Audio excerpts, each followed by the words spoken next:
Ladies and gentlemen, Jazz Borgonzo here. What's next?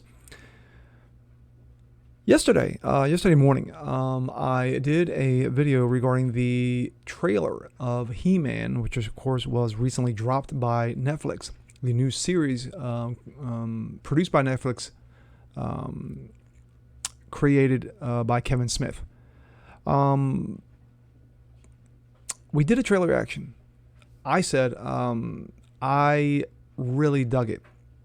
Visually, very good. Very, very, very good.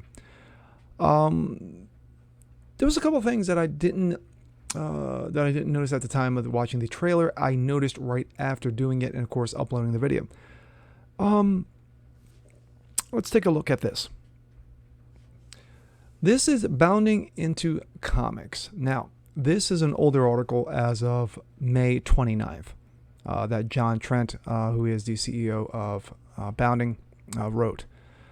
What I heard yesterday afternoon in regards to the old bait and switch. Now, for those who don't know, a fraudulent advertising claim or sales offered for a product or service that is not available or not for sale at the stated price, made with the intention of luring customers who are then offered something else or forced to spend more money to get the same thing. Now, why do I bring this up? Well, because from what I'm seeing right now is that Kevin Smith and Netflix is basically saying, okay, here's the teaser trailer. Visually amazingly looking well. Doesn't go into too much detail. You recognize a key voice, Mark Hamill as Skeletor. The transformation of Adam to He-Man. And once again, let me reemphasize, from a visual standpoint, it is very, very good. Now, with that being said, we're now hearing things that the storyline, and I pointed that out specifically at the end of my video, is that the storyline is going to be the make or break of this anime series, period. You can have the greatest looking game, and if the storyline sucks, then no one's going to buy it. So the whole situation with the bait and switch is that, okay, we're going to lure you in. Oh, wait a minute. We don't have this, but we can offer you this in exchange or in return. Now, of course, a lot of people are going to be pissed off about it. Yours truly being one of them. Only because of my nostalgia in regards to He-Man and the Masters of the Universe. And I went into detail as far as history-wise with me. Revelation sidelining He-Man in favor of Teela because, once again, that ugly head has been raised, and a lot of people are going, I don't like it. So let me give you a little background in regards to this story. Master Universe Revelation showrunner Kevin Smith has responded to the latest report regarding the show sidelining He-Man in favor of Teela. Earlier this week, a Screen Rant reported on the show, noting that it would pick up where the original 1980 He-Man and the Master Universe series left off. However, they noted there will be one big difference. One major difference is, though He-Man will certainly be around, he won't be the main protagonist anymore. Instead, the focus will be on Teela. He then added, even so, He-Man should still have a large presence, since the series never did get to explore the final battle between He-Man and his greatest enemy, Skeletor. Following the report, and it's subsequently shared by Twitter, by YouTube channel Clownfish TV, Kevin Smith responded. Smith wrote on Twitter, with all due respect to Screen Rant, I've read every Masters of the Universe Revelation script for our shows, plus wrote a few, and viewed 4 amazing animatics. He then added, while Teela is present, and she has always been in the Masters of the Universe, she plays a big role. Our series is literally all about He-Man. All right.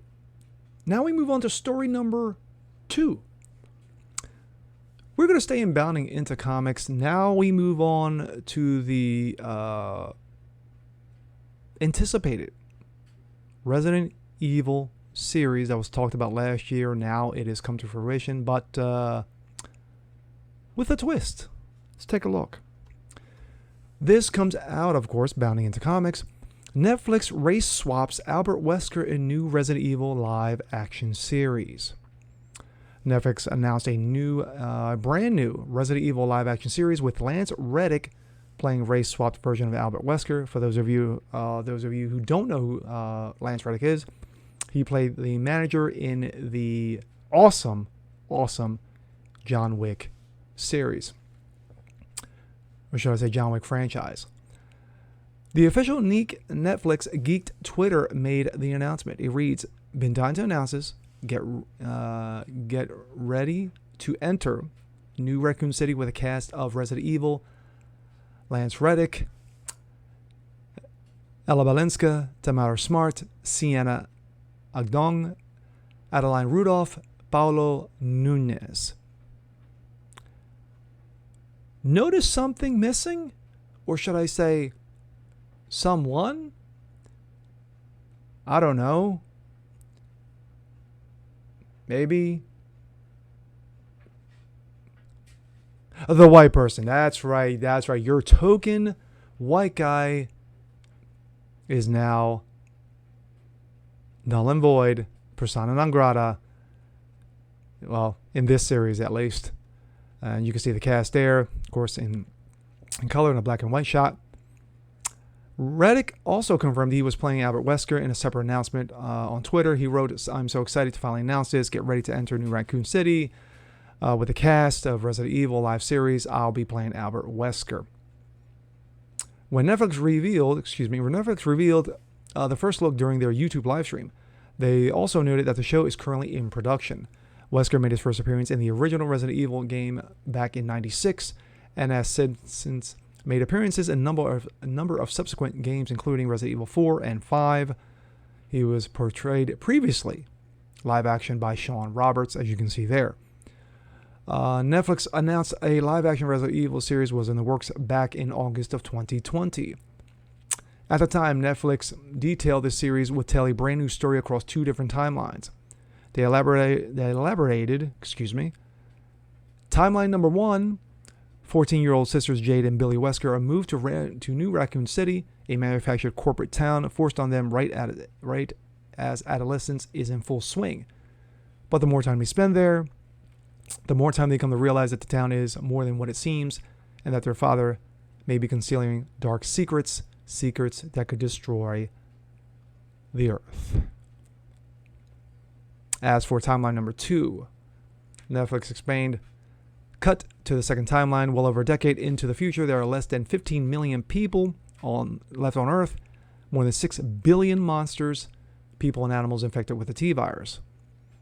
Added, Jade, now 30, struggles to survive in this new world, while the secrets from her past about her sister, her father, and herself continue to haunt her. The showrunner, executive producer Andrew Dabb, stated, "Resident Evil is my favorite game of all time. Incredibly excited, a new chapter, and to bring it to Netflix." Those who are joining on for the first time, the series will be complete with a lot of old friends, some things bloodthirsty, insane things people have never seen before, and of course that's Albert Wesker in Resident Evil 4. My thoughts.